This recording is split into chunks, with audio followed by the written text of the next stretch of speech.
Well, we have covered initial part of our writing past two lessons. And can you hear me, both of you, loud and clear? Yes. Okay, okay, Yeah. Clear. okay, fine. So in that we just saw different types of IELTS questions, the nature of those questions, and different kind of statements that we can expect with certain type of questions, right?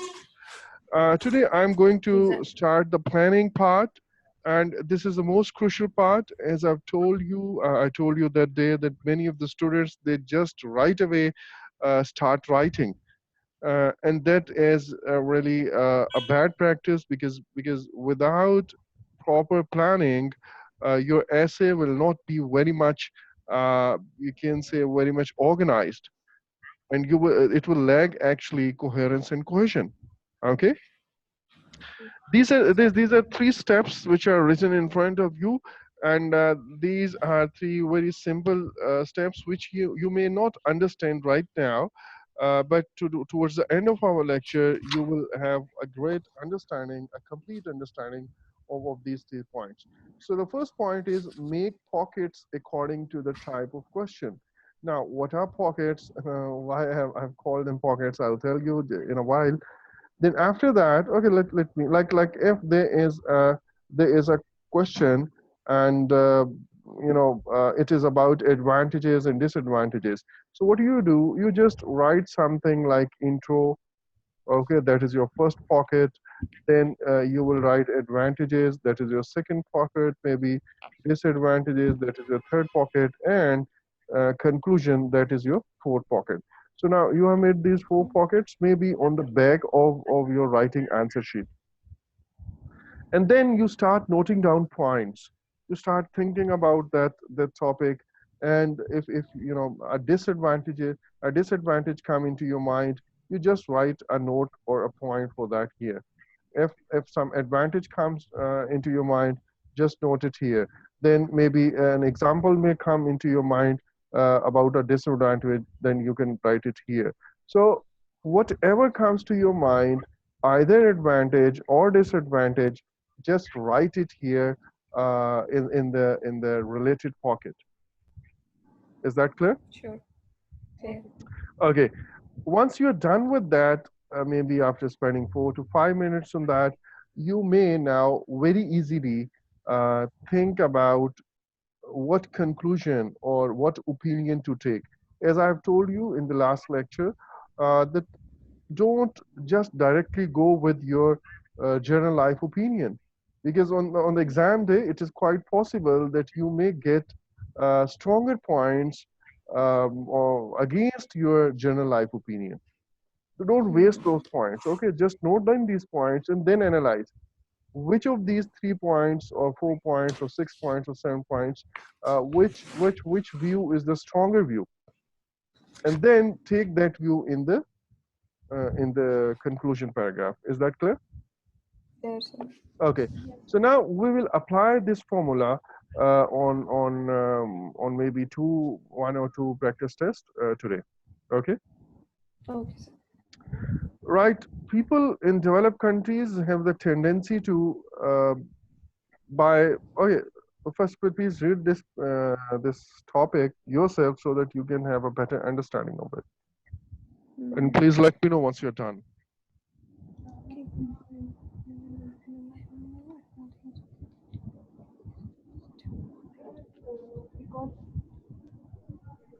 Right. I hope you are done. Right. This is our topic. People in developed countries have the tendency to buy more and more things, whether they need them or not. Is it a positive or negative development? So first thing, I will make pockets, right? Yeah. So there are 4 pockets I have told you, and generally speaking, the first pocket is always introduction, and the last pocket is either conclusion or opinion. Okay? If the question is categorically asking you, or the question is such that it asks you about your opinion, in that case, just write your opinion here in the conclusion paragraph. Okay, and if it only talks about like discuss about this and that, In that case, you just have to give a conclusion in the last paragraph. Again, let me explain it. Let's say there are 4 to 5 lines that you have written in your conclusion. Now, if the question asks you about your opinion, then your main or the wording of these 5 to 6 lines would be such that it will be giving your opinion. Like, for example, analyzing or considering the points discussed in the above paragraphs, uh, to my opinion, or in my, to me, or personally, what I believe, and so on. So you can write something here, and that will be your opinion. And your last one sentence may be an overall conclusion of this whole passage. Whatever you have written, your last sentence may be a concluding, line for that. For example, therefore, in conclusion, we can say this. But if your paragraph or your question doesn't ask you about your opinion, it is only about something to discuss. This happens particularly in case of IELTS general training. They just give you an open end, and then they just say that okay, discuss both of these views. In that case, your last paragraph would be summing up all the points that you have covered in the above paragraph. You will just sum up these points here. Today, I will show you an opinion, last paragraph, and a conclusion, last paragraph, and I'll explain there. Let's see what is the difference of the tone in these 2 paragraphs. Okay, right. So that was all about conclusion or opinion paragraph. Now, what do we write in introduction? We will learn it today. Okay, I will make your job very easy today. To if you girls have attempted any practice test yourself, then you must have noticed that taking a good start is always a problem. We waste a lot of time in how to start it. So I will tell you how to do it. Then now actual thing is to decide uh, which 2 paragraphs would be my main body paragraphs. This is decided based on the type of the question. Now here, the question is asking us, now this is very important point, please pay attention to it. If now this question is asking us, is it a positive or negative development? In IELTS, this is a very common type of question in which they ask us, is it a positive or negative trend? Or is it a positive or negative development? Or is it a positive or negative progress? Okay, all that means actually the trend or the change.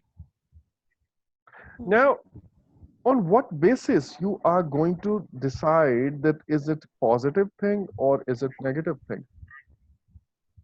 What are the bases of this? Your first thought or your first thing that you should consider is to decide upon the basis on which you are going to say that whether it is a positive or negative thing. Let me explain it further. An easiest thing, an easiest thing about whenever they ask you, is it a positive or negative development? You just consider the advantages, or you can say good sides of that topic or that trend. And in next paragraph, you just discuss the bad or negative sides of or reasons or sorry, negative or disadvantages of that thing. Okay. So now if the topic is about internet, then you can write advantages of internet here, disadvantages of internet here. And based on the strength of these points, that whether it has got more advantages or it has got more disadvantages, you can very easily decide that is overall if it is a positive thing or negative thing. Is that point clear? Yes. Okay, so first thing you need to decide is on what basis you are going to decide whether it's a positive or negative thing. So I have told you that an easy way, the easiest way actually, is to just discuss the advantages or sorry and disadvantages of that topic or that trend. Now that was a shortcut for me, and one of my students from Denmark, she asked me to write this essay for her. Okay, and you know, while it was maybe you can say very earliest days of my teaching career. So in that I had made this formula. For me the easiest formula was, okay, I will write advantages in one paragraph and I will write disadvantages in another, and then I'll compare. If advantages are more, I would say it's positive. If disadvantages are more, I would say it's negative. But now look at the topic, what this topic is saying. People in developed countries have the tendency to buy more and more things, whether they need them or not.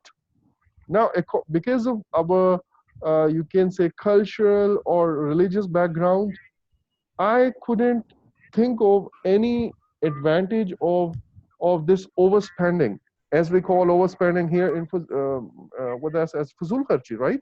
Israf. So because of that, maybe I couldn't think of any good point about about spending money without whether you need it or not. Correct? So my initial formula or my basic Correct. formula, it collapsed. That means I had to decide another basis on which I'm going to declare it positive or negative. Advantages and disadvantages wouldn't work here. Why? Because one of my paragraphs, that is advantages, it may not work in this particular scenario. Fine. So I just dropped these points. Like I would not write advantages and disadvantages. I thought about it and I would say, well, I will talk about reasons and effects of this thing. Okay. If the reasons, the intentions of overspending is good and it has got positive effects on the society or on the individuals, then it means it's a positive thing. But if the reasons or intentions are bad and it has got some negative effects on the society, then it means it's a negative development. For example, um, what possible reason can you think of overspending, unnecessary spending? Can you tell me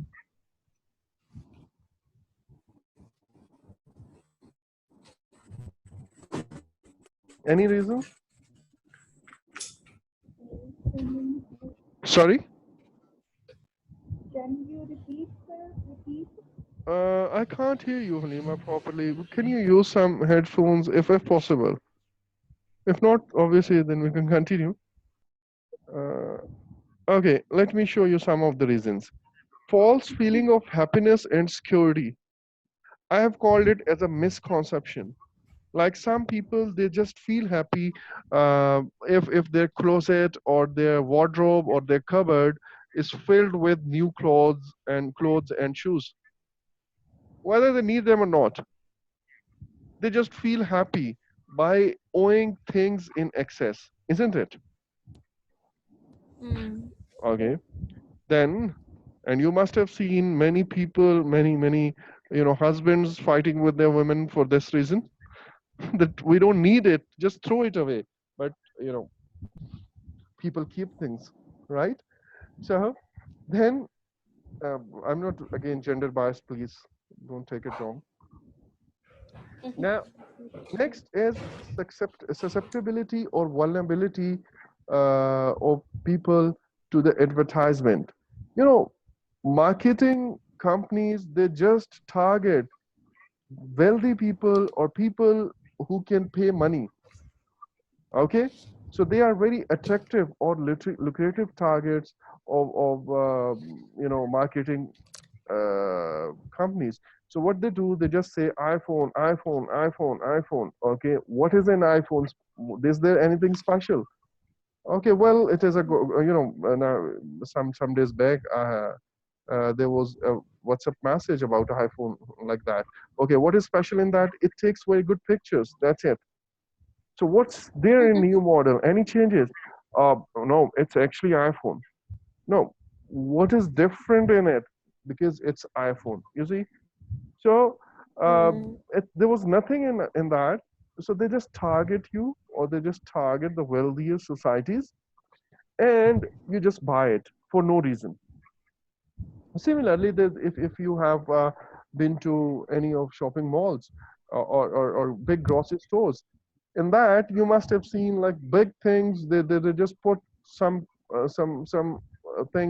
some things in a very prominent place, and they just call you, and you just keep filling in your trolley without requirement, whether you need it or not. You just put in those things in your shopping cart, right? So again, that is susceptibility or vulnerability to advertisement. So you buy things without reason. This is our second thing. Mm. Okay, then third point is, some people, they just buy things, or for no reason, just to show off their wealth. Like, if my mobile phone, it's Note 4, I bought it in 2014 or 15, I guess. It's already fulfilling all my requirements, Mm. but I want to show it that I have money. I want to show off my wealth, so I may buy new things. My previous car is working good for me, but again, I change my car whenever a new model comes. So that means I'm showing off money. Or there's another reason, and that is envy, or jealousy. Like, my neighbor has a good car, so why don't or a new car? So why don't I have? So I'll just buy it. Now, these are Mm. four common reasons for spending money without, or buying things without any reason. So now, can you tell me, are these reasons good or positive? No. No. So that is very clear now. In the conclusion paragraph, it would be very easy for me to conclude based on these reasons, that Mm. overall it's a negative development, Negative. right? Mm. Sometimes what happens, you may come across some idea which is positive. In that case, just write that positive idea as well. Mm. Okay, but in the end, conclude it like, although there are some benefits of this thing, but overall, the negatives just outweigh the positives, Mm. right? So you can just justify it. It will add reasoning into your conclusion. Now Mm. let's think about the effects. First of all, it's a never-ending race. Like, every year, you get a new model, a new car, a new model of a car, or a new model of a mobile phone. So every year, that means you will change. You will never be satisfied with whatever you have. After Mm. for staying happy for a few months, you will start worrying for buying the next model now. So that Mm. means it will add dissatisfaction into the society, Mm. right? Okay, then next point or effect that it may have, among people who doesn't have even the things of basic needs. Mm. When they saw people buying things without their need, they just have a feeling or a sense of deprivation, like we call it in our Urdu language, we call it "ehsaas mahroomi." So Yeah, it exactly. spread in the society. Okay, then the next point is, in order to meet this never-ending race, it may persuade you, or it may encourage you to get involved in illegal or corrupt practices, maybe because you have Mm. to meet your needs. And even if it is not illegal or corrupt, it may be self-centered practices. What's the difference? Like, for example, there's a person who's very rich. Okay, and this, in his income or her income, there's nothing like illegal or corrupt, but he's just rich. Now his or her brother is very poor. Now this brother has a son who needs, he needs money to may pay his university fee, else his education would stop. Now this person has earned the money, religiously, or you can say without breaking any laws. There are no corrupt practices, but he just go and buy a new model car of 20 lakh, maybe 2 million, right? Pakistani rupee.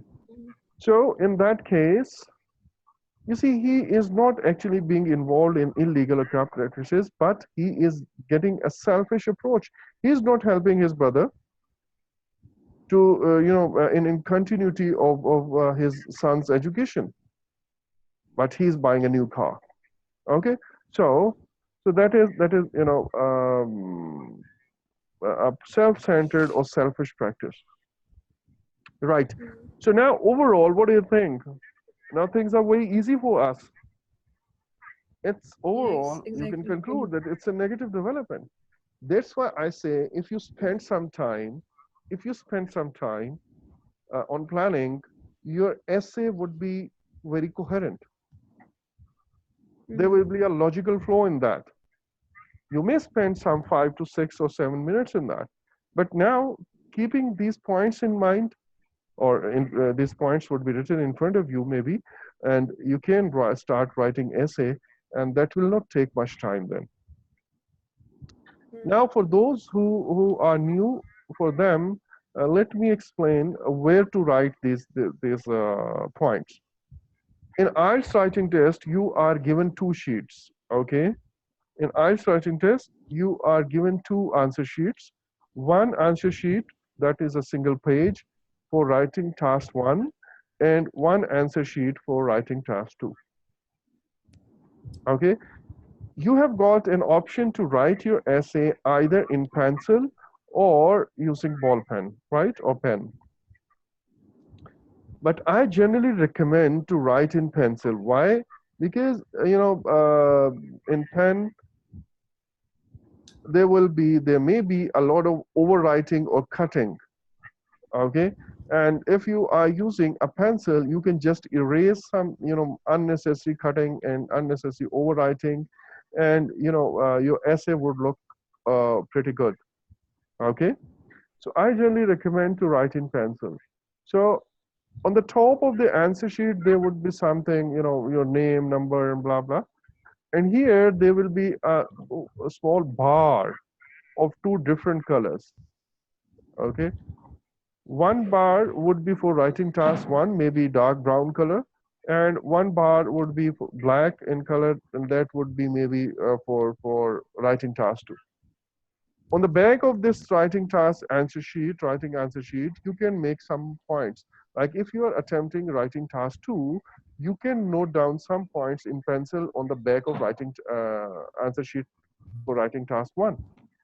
Later on, you can erase it. Is that clear? Okay. We can make it over the question paper as well, Uh, couldn't we? you can, but generally they just ask you don't write anything, so you can erase it there as if you get some place. Okay. Sometimes there's no place left over there, so it's up to you. It's up to you. Okay. So, but in any case, you can just write it anywhere you want in pencil. So, this was about the main body paragraphs and conclusion. Now, what to write in introduction and how to write an introduction. Let's learn that thing first, and then we will start writing an essay, keeping these points in our mind. Okay. Now, overall conclusion is no constructive facet or dimension of this phenomena. Which phenomena I'm talking about? I'm talking about the phenomena of overspending or unnecessary spending without any need. So there's no positive thing or no positive dimension or facet of this phenomena. So overall, this is not an encouraging thing. It's not an encouraging trend or positive trend, right? Yes, sir. Okay. Now let's start, or let's move on to uh, the introduction part. Well, I've seen some students, they just start writing an introduction, and most of that introduction is sometimes irrelevant. For example, if they have to write advantages of internet, what they would do, they would start writing like, mankind has, jumped from this and that, and they, there had been a lot of technological advancement, right from needle to satellite, and they just jumped to the moon and blah blah blah. And then after writing 10 lines about the advancement of mankind and technology, they come to internet. Okay, so all those lines which are written here, they are actually irrelevant to the topic. Mm.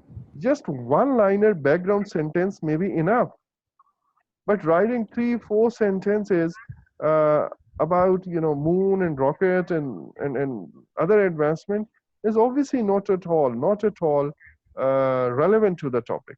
Just one or two lines should be enough. Okay.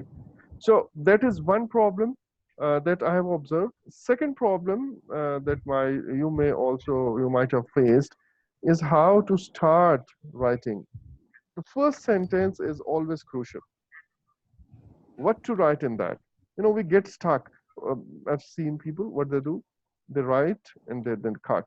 Then they write a new sentence, they cut it. Then they write and they cut it. So it's always difficult to take a start. Okay. So keeping in mind that these 2 points, different authors and different trainers, and or maybe different websites or different we can say books, they recommend you to include some points in the introduction. Okay, it is not this case that one of them is correct, or two of them are correct and others are wrong. All of them are suggesting you a shortcut, that if you are confused what to write, they just give you tips that, okay, the first sentence may include this thing, the second sentence may include this thing, the third sentence may include this thing, and the fourth sentence may include this thing. So now you don't have to worry that, okay, what to write in introduction, how to take a start. They have given you some hints. Okay, in first sentence I'll write something like that, in second this and that and so on. Okay, so all of them are correct. All of them are correct. You may adopt any of those points. What I recommend is written in front of you. I generally Mm. recommend that the best way to start is by restating the question in your own words. You will lose Mm. marks if you copy the words from the question. Why? Because it will be showing some repetition, and repetition Mm. shows lack of vocabulary. If you remember the assessment criteria that I mentioned. Yes, sir. Okay, so that means the first, okay, this call will be disconnected after 10 minutes. You may use the same ID to reconnect. Mm. So best way start is to restate the problem statement or the question statement in your own words. Okay, now let me show you. Again, we call it paraphrasing. You must have heard the word paraphrasing in IELTS context. Okay, Mm.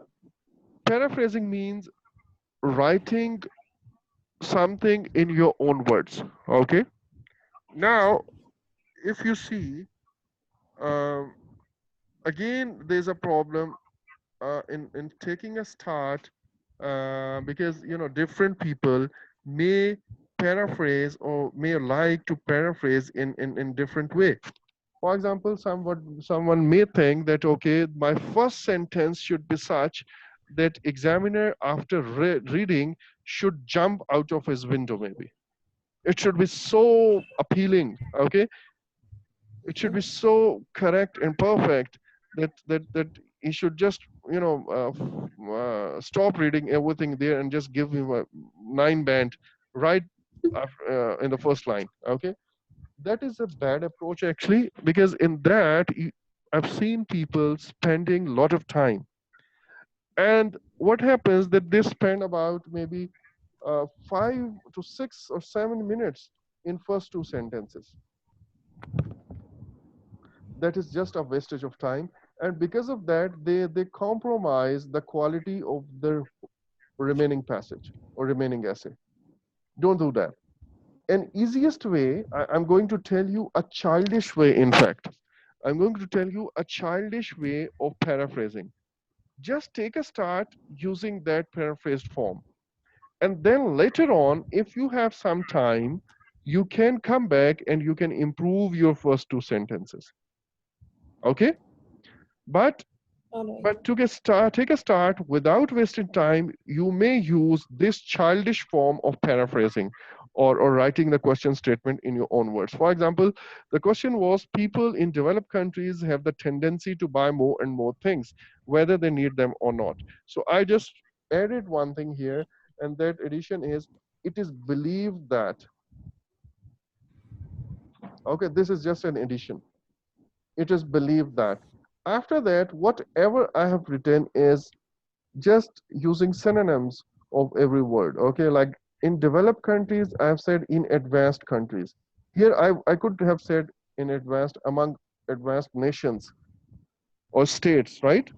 So Mm, it is believed that in advanced countries, there was a sentence, have a tendency to, and I have said people tend to. It was mm, by, I have written purchase, more and more things, excessive things, or things in excess, whether they need them, whether, no matter they need them or not, if these are required or not. mm, Okay, although this is a very childish form of paraphrasing it, but this is a good start. It will not waste your time 7 minutes in paraphrasing. You just take a start, and in the end, if you still have 2 minutes, 3 minutes, then you can come and you can improve this. Today I will show you how to improve this as well. Okay, but this is the first starting point. Now let me show you another example, and then I'll come back. Okay, this is a complete passage. I'll show you this thing now. This next okay, we'll cover it later maybe. Right, once you are done, I'll cover this point later. Okay, once you are done with restating or writing the question statement in your own words, then after that, you have got four options. You can pick any of one or two options from these, and you can, write your second and third sentence. Okay. The first option is, you just explain what you intend to write about. Okay. Like in coming paragraphs, what points you are going to include. That is your next sentence. Fine. In that, please, some authors, they suggest that you write something, this essay would investigate, or this essay would examine the reasons and so for this overspending. Like we have decided, if you remember, we have decided in one paragraph we are going to write the reasons of overspending, and in the next paragraph we are going to write the effects. effects of overspending. So what they do, they just recommend to write a sentence like, in this essay, the reasons and effects of this overspending would be analyzed. Okay, I generally don't recommend this direct way of saying that in next paragraph we are going to write this thing. Instead, I want you guys to take an indirect approach, and that indirect approach will actually establish the complete logic and flow of your essay. I will show you and I'll explain this thing. Okay, let me show you this thing first, and then I'll come to the next point.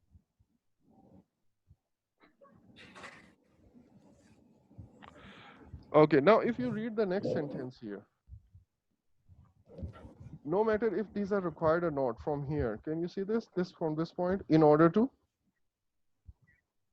Yes, sir. Okay, in order to analyze whether it is a good practice or not, we need to investigate the motives, the reasons, the motivation that trigger this behavior. Which behavior I'm talking about? Overspending. Overspending and its effects. Now, this is an indirect way of saying that what I'm going to write in the next paragraph. I haven't said that in next paragraph we are going to write this thing. Mm. Instead, I have used an indirect approach, and this indirect approach has established the logic and flow of my complete paragraph. Like, they have asked me that is it a positive or negative thing, and I have in the first line I have told that no, I just can't decide it like that. For that, I need to analyze whether it is a good practice or not. For that, I need to analyze the reasons. That means in the next paragraph I will write reasons, and then in next paragraph I will write effects, and then in the last paragraph, based on this, I will actually analyze that is it a good thing or bad thing. Got it? Mm. So basically, we have no need to state our any kind of opinion या किसी भी side की हमने मतलब अपना बताना नहीं है कि हम किस चीज की side ले रहे हैं in Okay. introduction No, no. paragraph Okay, okay. because you know what I did. Uh-huh. Oh, no, no, no. That's pretty fine. That's pretty fine. I will tell Okay, you. Okay. Yeah, yeah, yeah. That point I'm going to cover in the next actually point. So, okay, but so far, if this point is clear, then I can move on to the next. Clear? yeah, it's perfect. Both of you? Both of you? Yeah. Okay. I can't hear her, Lima. Right? I hope she's still there. Okay.